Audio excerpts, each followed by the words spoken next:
আপনাকে বলি, কোনদিন এই মজলিসের মধ্যে একটা লোক হাত তুলে এরকম ভাবে দেখাইতে পারবেন যে মৌলানা আমার স্ত্রীকে আমি আমার জীবনে ওকে মাথাতে কিংবা গা হাতে তেল মেখে পা হাত টিপে দিয়েছি, এরকম কেউ আছে?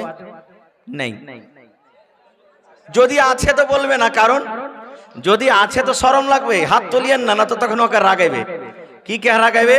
ইসলাম মাইয়ার ভাড়ুয়াবে, দেখ দেখ দেখ দেখ, এই মাইয়ার ভাড়ুয়াই এক নম্বর কার, এরকম ভাবে লোকেরা তাকে রাগাইবে, কথা বলবে। ভাইরে, আল্লাহ রসুলের মোহাব্বত ভালোবাসা নিজের বিবির সাথে কেমন ছিলেন, একটা মোহাব্বতের কথা শুনেন। আল্লাহ নবীর স্ত্রী মা আয়েশা রাদিয়াল্লাহু তাআলা আনহা নবীর পাঞ্জরে একদিন বসে আছেন। এই যে আমি চা খাচ্ছি না, মা আয়েশা দুধ খেতেন, দুধ পান করতেন কিংবা পানি পান করতেন। নবীজি দেখছেন আমার স্ত্রী গিলাসে মুখ লাগিয়ে দুধ কিংবা পানি পান করছেন। সুবহানাল্লাহ। মা আয়েশা বলেন, আল্লাহর নবী আমার পাঞ্জরে বসে থাকতেন, আমি গিলাস নিয়ে কটোরা নিয়ে আমি দুধ কিংবা পানি পান করতাম। দয়ার নবী আমার দিকে দেখতেন, আমার বিবি আয়েশা গিলাসের কোন জায়গাতে মুখ লাগায়ে পানি পান করেন, দুধ পান করেন। মা আয়েশা বলেন, ওই দুধ পান করতে করতে কিংবা পানি পান করতে করতে যখন আমি ওই কাটোরাকে, ওই গিলাসটাকে আমি রেখে দিতাম, হয়তো কিছু দুধ এখনো আছে, পানি বেঁচে আছে, আল্লাহর নবী ওই গিলাসটাকে নিয়ে নিতেন। মা আয়েশা নিজে বলেন, যেই জায়গাতে আমি ঠোঁট লাগাই মুখ লাগাই আমি পানি পান করতাম, দয়ার নবী ওই গিলাসটাকে নিয়ে যেই জায়গাতে আমি মুখ লাগাই পানি পান করতাম, দয়ার নবী ওই জায়গাতে মুখ লাগাই পানি পান করতেন। দেখেন কতখানি মহব্বত ভালোবাসা। শুধু তা নয়, মা আয়েশা আরো বলেন, আমি গোশত ছিঁড়ে ছিঁড়ে খাই, হাড্ডিকে আমি কামড় দিয়ে দিয়ে দিয়ে খাই। নবী আমার দেখছেন আমার বিবি আয়েশা গোশতের কোন জায়গাতে দাঁত লাগায় কামড় দেয়, গোশতের কোন জায়গাতে কামড় দিয়ে দিয়ে দিয়ে দিয়ে খায়। মা আয়েশা রাদিয়াল্লাহু তাআলা আনহা বলেন, আমি ওই খেয়ে যখন ওই পিসটাকে থালাতে রেখে দিলাম, দয়ার নবী পিসটাকে উঠিয়ে নিতেন, আর ওই পিসটাকে উঠিয়ে নেওয়ার পর যেই জায়গাতে মা আয়েশা বলেন আমি দাঁত দিয়ে কামড় দিয়েছি, দয়ার নবী ওই জায়গাতে মুখ লাগাইয়া কামড় দিতেন। নারে তাকবীর! কেমন মোহাব্বত ভালোবাসা দেখেন। আর এই জামানার আমার কোনো ভাই ভাত খেতে খেতে যদি খালি থালতে চেটে বেশি হয়ে যায়, আর ওর স্ত্রীর গাটাকে বলে যে হালেমার মারে ভাত কোটা আর পারলাম না, তুই খেয়েলে, তো মা খালারা কি বলবেন, এ বেটি হালেমা ওই ছালি মুরগিটাকে দিয়ে তো ভাত কোটা তোর বাপের দিয়ে ভাত কোটা দিয়ে খালে ভরা, খালে সুতা খাইতে পারবে না, তেলিবে কেনে, পেটে আটে না তো, পুঁটা পড়া কাঞ্জিরা ভাত কে খাবে। আর এই দেখেন নবীর মোহাব্বত ভালোবাসা দেখেন, আর আমাদের মোহাব্বত ভালোবাসা দেখেন। সুবহানাল্লাহ। ভাই মুসলমান, মোহাব্বত ভালোবাসা করতে হবে, কিন্তু বিবি বাড়িতে আছেন, মা বাবাও বাড়িতে আছেন। সুবহানাল্লাহ। এবারে মা বাবার যেটা হক আছে, ওই হকটাকে না দিয়ে বিবির সাথে শুধু মোহাব্বত ভালোবাসা করবেন, এটা শরীয়ত পছন্দ করে না। একটা ঘটনা বলি আপনাদের সামনে। হযরত ইব্রাহিম আলাইহিস সালাম, হযরত ইব্রাহিম আলাইহিস সালাম বেটা ইসমাইলের বাড়িতে ঘুরতে গেলেন।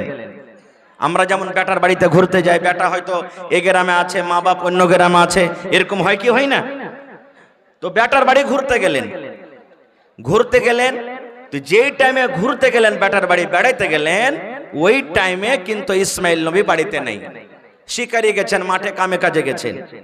বহু কিন্তু চিনে না যে এটা হলো আমার শ্বশুর। সালাম দিলেন, বাড়িতে ঢুকলেন, বসতে দিলেন। ইব্রাহিম নবী বলছেন, মা তোমার স্বামী ইসমাইল কই? বলছে শিকারিতে গেছেন, মাঠে কাম কাজে গেছেন। কেমন আছো তোমরা, কিভাবে তোমাদের সংসারটা কাটে? তো বহু নাশুকরি করেছেন। নাশুকরি কি জানেন? ভালো জীবনটা কাটে না, কখন খেতে পাচ্ছে কখন পাই না, জামাই লোকের কথা। মহিলারা এত না শুকরি দেখবেন, ওরকে না শুকরিটা দেখবেন, যখন কোনো ভাইয়ের বিয়া লাগবে আলমারিতে গোদরেজে 3 খান 4 খান 1000-1500 টাকা দামের কাপড় ভরা আছে, আর যখন বিয়া লাগবে দুদিন আগে বলবে, ডাবলুর বা কি হয়েছে জি, আমার কে হদলার যে বিহাটা লাগলো তো কাল কি পিন্ধে যাব বিহা খেতে। দেখেন 3 খান কাপড় ভরা আছে আলমারিতে, আর বলবে যে কি পিন্ধে যাব। আর ওই নতুন কাপড় পিন্ধে তখন যাবে বিয়েকে দেখাইতে, বহুনুকে দেখাইতে যাবে, অন্য বাড়িতে দেখাইতে যাবে। আর যে বেচারি কষ্ট করে এত রোদে বাতাসে ঠান্ডাতে কষ্ট করে ওকে কাপড় খান কিনে দিলে, আর ওর সামনে এমন ছেঁড়া কাপড় পিন্ধে থাকবে যে মনে হয় 4 হাত দূর থেকে আসতে গেলে কবে হট তুই দূরে থাকিস না আমার পাঞ্জরে, এমন দুর্গন্ধ করবে। তো নাশুকরি করে দিলেন। এবার হযরত ইব্রাহিম আলাইহিস সালাম ওই নিজের বহুকে বলছেন, কিন্তু বহু জানে না এটা হলো আমার শ্বশুর। কে বলছেন? বলছেন আল্লাহর বান্দিরে, তোমার স্বামী ইসমাইল যখন বাড়িতে আসবে, সন্ধ্যাবেলাতে কিংবা যে কোনো টাইমে যখন বাড়িতে ঢুকবে, আমার সালাম তুমি জানিয়ে দিও, আর তোমার স্বামীকে তুমি এলান করে দিও, বলে দিও যে তোমার বাড়ির চৌখাট ভালো নয়, এই তোমার বাড়ির চৌখাট যে আছে চৌখাটটা ঠিকঠাক নাই, কারণ এই চৌখাট তুমি পাল্টা দাও, চৌখাটকে তুমি বদলে দাও। তোমার স্বামী যখন বাড়িতে আসবে আমার সালাম দিয়ে দিও, আর ওকে বলিও যে এই বাড়ির চৌখাটটা যেন বদলে লাই। সুবহানাল্লাহ। হযরত ইসমাইল আলাইহিস সালাম বাড়িতে ঢুকলেন, বিবিকে বলছেন আমার বাড়ি থেকে এসেছিলেন নাকি? না তো হ্যাঁ, একটা বুড়া মানুষ বাড়িতে এসেছিলেন। কি বলেছেন?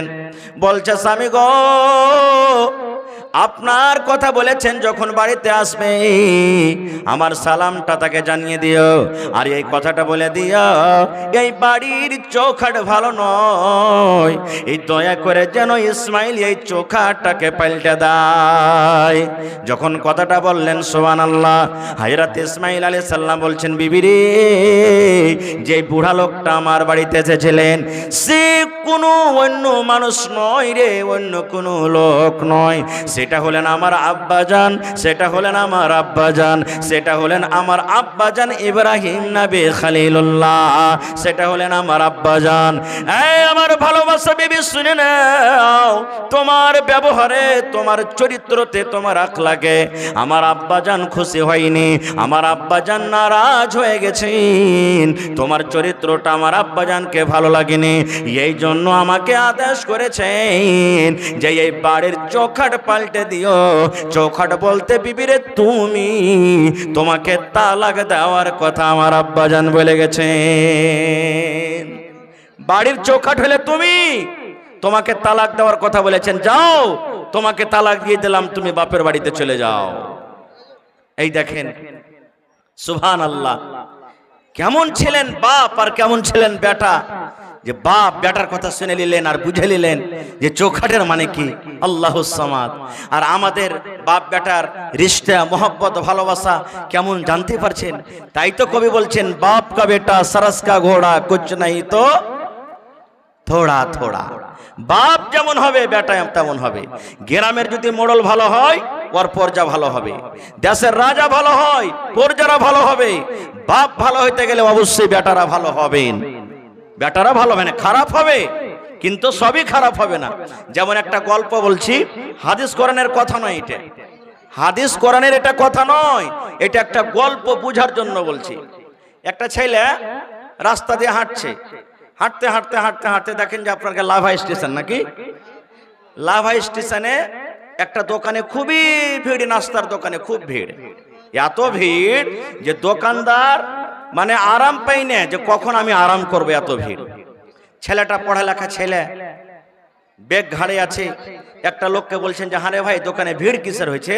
বুঝে বলিস না রে ভাই, এই দোকানে লিট্টির ভিড়, লিট্টি এত বলছে, লিট্টি বোঝেন তো, সামোসা লিট্টি, লিট্টি যেটা হয়, বলছে ভাই লিট্টি এতই দোকানের ভালো যে ও বিক্রি করে ওর করতে পারে না। ছেলেটা বলছে যে তাহলে আমিও খেয়ে দেখি কখন আসবো না আসবো। লিট্টির দোকানে ঢুকেছে, ঢুকে বেঞ্চ টেবিলে বসে বলছে যে লিট্টিওয়ালা ভাই আমাকে একটা লিট্টি গেলা দাও তো। যারা হুঁশিয়ার মানুষ, পড়ালেখা বুদ্ধিজীবী মানুষ, খানা খাওয়ার আগে দেখবে যে খানাটা কেমন, কিছু নাই তো খানাতে। এবার যেমনই লিট্টিটা তার সামনে দিয়েছে ভাই, এবার লিট্টিটাকে যেমনই ভেঙেছে, দেখছে এখানটা চুল পেয়েছে, তো বড়খানটা কি পেয়েছে? চুল পেয়েছে। তখন বলছে ছেলেটা যে ভাই কেমন লিট্টি দিলি রে ভাই, পাল্টে দে না, অন্য লিট্টি দে, এতে চুল আছে। ওই থালাটাকে হটিয়ে অন্য আরেকটা থালাতে আরেকটা লিট্টি দিয়েছে। দেখছে তো তুই এখানটা এত বড় চুল লেগে আছে, এর মাথা খারাপ।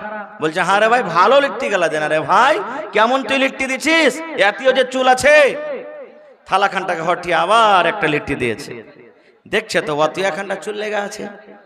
এই ছেলেটা বলছে সালায়ার ফ্যাক্টরি দেখবো, ই কোন ফ্যাক্টরিতে লিট্টি হয় যে যেটাই পাচ্ছি ওইটাতেই চুল পাচ্ছি। আর সব মানুষেরা তো নিজের ধনে আছে, খেয়ে চলে যায়, খেয়ে চলে যায়। গরমের টাইম ভাই, এক পা দু পা করে হাঁটতে হাঁটতে হাঁটতে ভিতর দিকে চলে গেছে, যে জায়গাতে লিট্টি কড়াইতে হয় চলে গেছে। যাওয়ার পর দেখছে গরমের টাইম, গরমের সময় লিট্টি যে বানাই একটাই মাত্র গাঞ্জি গাই দিয়ে আছে, এমনে রস চুইছে, এমনে রস চুইছে, রস মানে পাসিনা ঘাম চুইছে একবারে, কিছু কড়াইতে পড়ে গেছে, পড়বে না কত মুছবে। এবারে দেখছে তা আশেপাশে আর কেউ মানুষ নাই, একটাই কিন্তু ওই লোকটা আছে। লোকটা যে আছে তো ওর এখানটা হাত কিন্তু ঠোঁটটা, হাত নাই এখান থেকে কাটা হাত, একটা হাত ভালো আছে আর একটা হলো ঠোঁটটা। আচ্ছা আপনারা বলেন তো লিট্টি গোল হয় না লম্বা হয়? তো গোল করতে গেলে দু হাতের দরকার আছে না এক হাতের দরকার আছে? দু হাত লাগবে না লাগবে না? এই ছেলেটা মনে মনে বলছে যে হবে ইয়ার হাত এখানটা কাটা আছে, ঠোঁটটা হয়ে, আর এখানটা হাতে লিট্টি গোল কেমন করে করছে, কিভাবে গোলটা করছে দেখছি কি কেমন ভাবে লিট্টি করছে।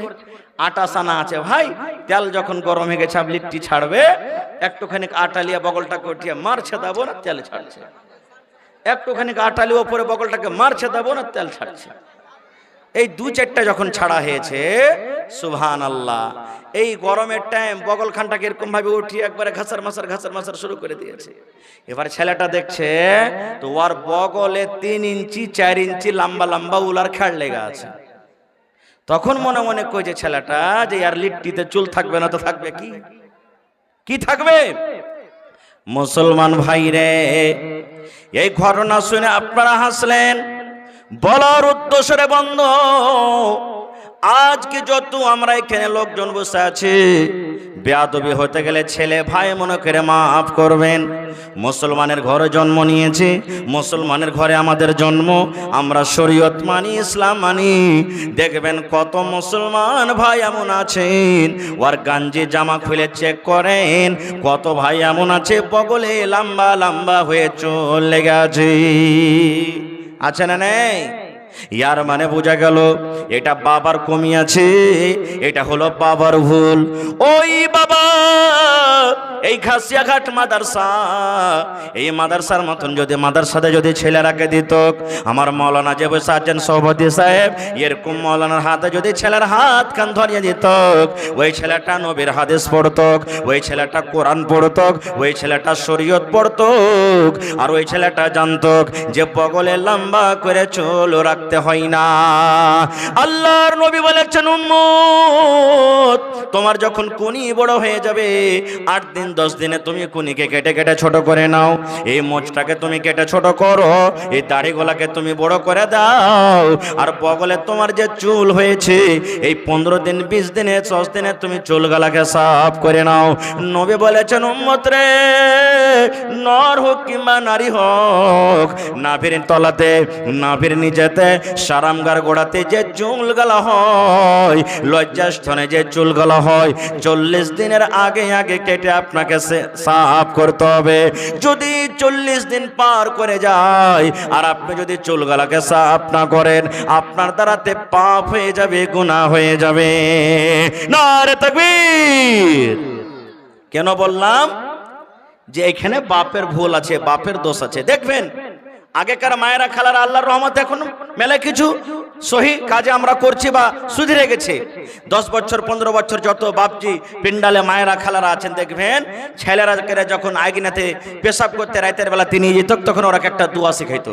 ছেলেটা ঢুলছে, চোখ ঢুলমুল করছে, উল্টা পড়ছে সাইডে, এবার ছেলেটাকে মা মারতো কাকে এক হুড়া আর বলতো রে মোর বেটা মোর, দুয়া পড় না বিছানে কেন মুছছিস। কি দোয়া শিখাইতো জানেন? এক বাত্তা, দু বাত্তা, তিন বাত্তা, ঘর সুত্তা বাহির মুত্তা। শেখাতো না, শেখাতো না। এক বাত্তা, দু বাত্তা, তিন বাত্তা, ঘর সুত্তা বাহির মুত্তা। এই মুসলমান, ওই মা যদি জানতেন, ওই মা যদি পড়ালেখা হতো, ছেলেরাকে এক বাত্তা দু বাত্তা জীবনে শেখাতেন না। মা বলতেন, আব্দুল্লাহ রে, এই আব্দুর রহমান, খালেদা, জায়েদা, হালেমা বেটিরে শোন, আল্লাহর নবী বলেছেন যখন তোমার পেশাব পায়খানার দরকার হবে, পেশাব পায়খানাতে বসার আগে আগে তোমাকে একটা দোয়া পড়িতে হবে। কি দোয়াটা? বিসমিল্লাহি আল্লাহুম্মা ইন্নী আউযু বিকা মিনাল খুবুসি ওয়াল খাবাইস। এটা না দোয়া? এটা না দোয়া? হ্যাঁ, সবাই জানি না এটা দোয়া, জানি না। এই দোয়া থেকে দূর আছি। কত লোককে ভাই দেখেছি দাঁড় হয়ে পেশাব করছে, এদিকে সিগারেট টানছে, তাও সিগারেট টানছে, বিড়ি টানছে, গল্প করছে। কত ভাইকে দেখেছি। ভাইরে, আমি কথাটাকে ওদিকে না দিয়ে লাইনে আসি যে মা বাপ যেমন হবে ছেলেটা, কত ভাইকে দেখবেন এই কথাটা বলবে, ওর যখন ব্রেন টনিক খাওয়ার মনে হবে। ব্রেন টনিক বুঝেন তো?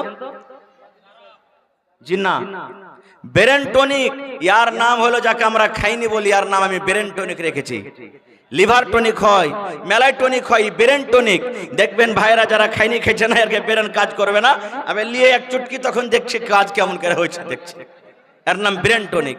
কত ভাইকে দেখবেন ছেলেকে বলবে, নিজের সন্তানকে বলবে, এই আব্দুল্লাহ লাগাতো একবার, দে মশলা মালপানি গেলা লাগা একবার। কত ভাই বলবে, বেটারে ওই কুঠির ওপরে শিকার ওপরে বিড়ি থাওয়া আছে, একটা ধরিয়ে লিয়ে তো। ছেলেটা বিড়ি ধরাইতে পারে না, আব্বাজি কেমন করে ধরবে, আগুন নাই, দেড় সাল আর খ্যাপা, তোর হুঁশ বুদ্ধি কিছু নাই, এক টান দেনাবে আপনি ধরবে। এই যে দেখেন ভাই, ছেলেরাকে যদি এরকম আপনি ছোট থেকে এরকম যদি জ্ঞান বুদ্ধি দেন, ওই ছেলেটা বড় হয়ে আপনার মতন হবে না? হবে না? জোরে বলেন, হবে না? হবে না? ভাই মুসলমান, আল্লাহ বাচ্চারাকে কোনোদিন ছেলের কথা বলবো রে ভয়। আল্লাহ রাব্বুল আমিন পাক পবিত্র কিতাব কোরআনে বলেন, ওয়া কাযা রাব্বুকা আল্লা তা'বুদু ইল্লা ইয়াহু ওয়া বিল ওয়ালিদাইনি ইহসানা। আল্লাহ রাব্বুল আলামিন ফয়সালা করে দিয়েছেন। কে ফয়সালা করে দিয়েছেন? আরে দুনিয়ার মানুষ, তোমরা এক আল্লাহর পূজা করো, এক আল্লাহর তোমরা ইবাদত করো, এক আল্লাহর বান্দেগি করো। এবার আল্লাহ রাব্বুল আলামিন বলেন, বান্দারে আল্লাহর ইবাদত বান্দেগি করার পর ওয়া বিল ওয়ালিদাইনি ইহসানা, তোমরা মা বাবার সাথে তোমরা ভালো ব্যবহার করো। মা বাবার সাথে ভালো ব্যবহার করো। প্রথমে আল্লাহর ইবাদত, দ্বিতীয় নম্বরে মা বাবার সাথে ভালো ব্যবহার। কখন ভালো ব্যবহার করতে হবে? কখন মা বাবার আপনার ব্যবহার খিদমতের দরকার? আপনার আব্বা খাটতে পারছেন, দোকানদারি করতে পারছেন, মাঠে চাষ করতে পারছেন, তখন যদি তার ইবাদত, তখন যদি তার খিদমত না করেন, তার কিছু যায় আসে না, কারণ খাটতে পারে। কিন্তু আপনার সাহারা, আপনার দরকার কখন? আপনার আমার আব্বার যখন অচাল হয়ে যাবে, খাটতে পারবে না, ওর পকেট খরচা আর জুটে না, দোকানে যেতে পারে না, চাষবাস করতে পারে না, তখন দরকার পড়বে। ভাই মুসলমান, আল্লাহ তাআলা সে কথাটা বলেন, ইম্মা ইয়াবলুগান্না ইনদাকাল কিবার আহাদুহুমা আও কিলাহুমা ফালা তাকুল লাহুমা উফফিন ওয়ালা তানহারহুমা। আল্লাহ রাব্বুল আলামিন বলেন, আরে দুনিয়ার মানুষ, মা বাপ তোমার বাড়িতে আছে, মা বাবার মধ্যে যখন দুইজন যখন বয়স্ক হয়ে যাবে, দুইজন যখন বুড়িয়ে যাবে, কিংবা দুজনের মধ্যে যখন একজন বুড়িয়ে যাবে, আল্লাহ রাব্বুল আলামিন বলেন, যখন তার সামনে তোমরা কথা বলবে, ধমক দিয়ে তুমি কথা বলিও না, ঝনকামেরা তুমি কথা বলিও না। কেমন ভাবে কথা বলতে হবে? আল্লাহ রাব্বুল আলামিন বলেন, বান্দারে ওয়া কুল লাহুমা কাওলান কারীমা, নরম করে কথা বলতে হবে। কেমন করে নরম করে কথা বলতে হবে? ধরেন আপনার মা বাড়িতে আছেন, মা কিংবা বাবা যদি বলেন বেটারে ও আব্দুল্লাহ আব্দুর রহমান লাভার মার্কেট তুই চলে যাবি রে ধন, আমার জন্য দুটা মিষ্টি গলা নিয়ে আসিস রে বেটা, 1 কেজি আপেল নিয়ে আসিস বেটারে, আমার কাপড় ছিঁড়ে গেছে একটা আমার জন্য কাপড় নিয়ে আসবি। যদি আব্বা বলে বেটারি আমার লুঙ্গিটা ছিঁড়ে গেছে রে ধন, আমার জন্য একটা তুই সুন্দর লুঙ্গি নিয়ে আসবে, এই মতো যদি আমার আপনার আব্বাজান কোনো কথা বলেন, আল্লাহ বলেন বান্দারে মা বাবার সাথে তুমি চোখ গরম করে কথা বলিও না, ধমক দিয়ে তুমি কথা বলিও না, পারবো না পারবো না পারবো না এভাবে তুমি বলিও না। তুমি যদি গরিব মানুষ হও, তোমার পকেটে যদি টাকা না থাকে, মাকে আদর করে সুন্দর করে বলো মা গো ও আমার আব্বাজান 2 দিন আপনি থামেন, 3 দিন থামেন, 5 দিন থামেন, আপনার জন্য আমি সুন্দর একটা কাপড় নিয়ে আসবো, আপনার জন্য আমি মিষ্টি নিয়ে আসবো। এইভাবে সুন্দর করে মিষ্টি ভাবে কথা বলতে হবে। আল্লাহ রাব্বুল আলামিন বলেন বান্দারে যেন তোমার কথা শুনে তোমার আব্বার কলিজাতে যেন ধাক্কা না লেগে যায়, যেন তোমার কথাটা শুনে তোমার মায়ের কলিজাতে যেন ধাক্কা না লেগে যায়। এবার আল্লাহ রাব্বুল আলামিন তারপরে বলেন আরে আমার বান্দা তোমার মা বাবা এত বড় নিয়ামত, মা বাবা এত বড় নিয়ামত, মা বাবাকে এত বড় নিয়ামত করে তোমাকে দিয়েছি, সেই মা বাবার জন্য তোমরা দোয়া করবে। কিভাবে দোয়া করবে? রব্বির হামহুমা কামা রাব্বায়ানি সগীরা, পড়েন মনে মনে রব্বির হামহুমা কামা রাব্বায়ানি সগীরা। আয় আল্লাহ তুমি আমার মা বাবার পরে ওরকম রহম করো, দয়া করো যেমন ছোটকালে আমার প্রতি রহম দয়া করেছে। ছোটকালে দয়া করেনি ভাই? রহম করেননি? জোরে বলেন রহম করেছেন না করেননি? রহম করেছেন। কিভাবে রহম করেছেন?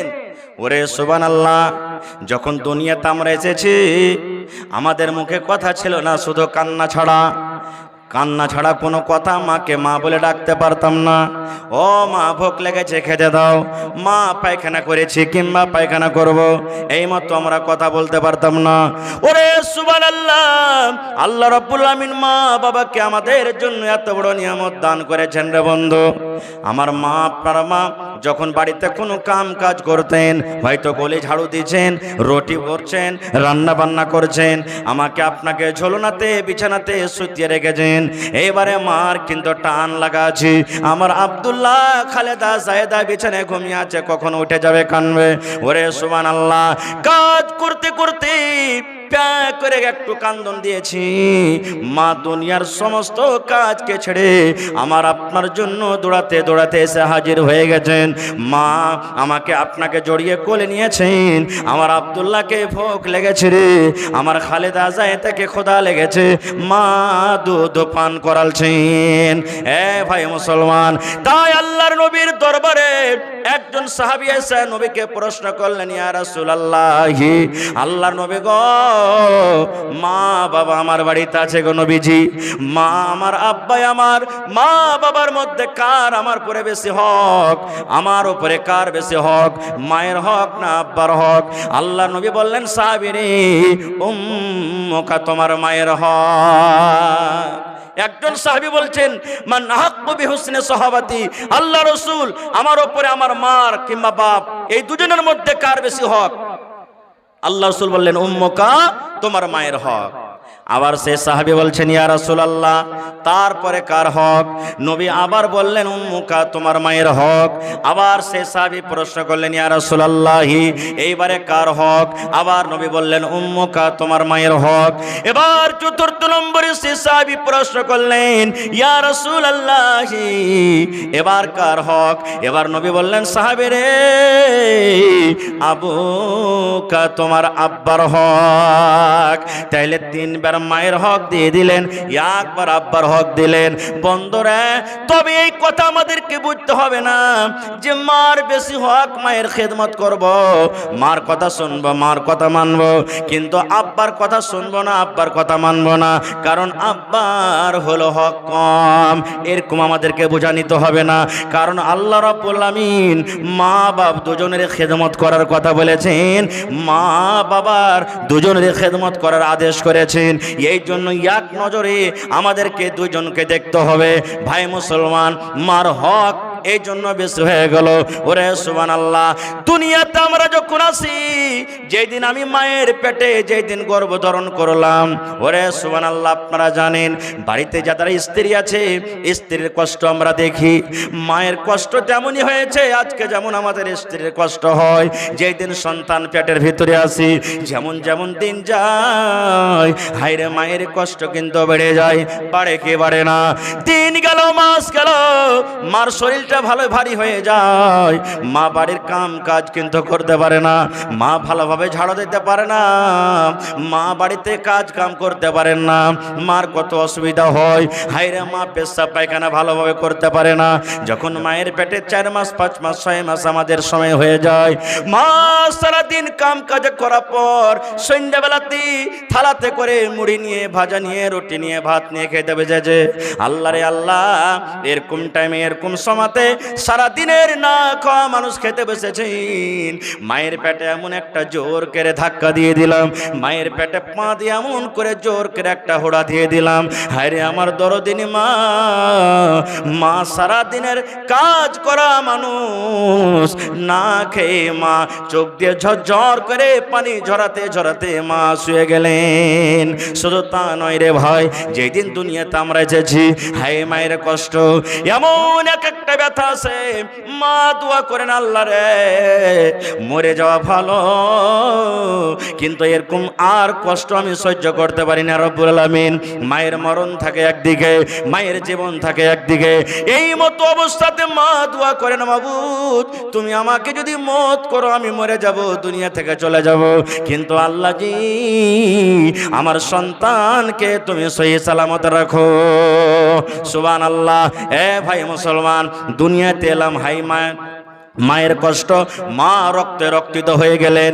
এবার আমাকে জ্বর হইল, মায়ের দুধ পান করি, আমাকে জ্বর হইল, আপনাকে জ্বর হইল, পায়খানা লেগেছে, ডাক্তার বলছেন এ ছেলের মা তোমার ছেলেকে জ্বর হয়েছে, খবরদার রাতের বেলাতে ঠান্ডা পানি খাবে না, গরম পানি খেয়ে থাকবে।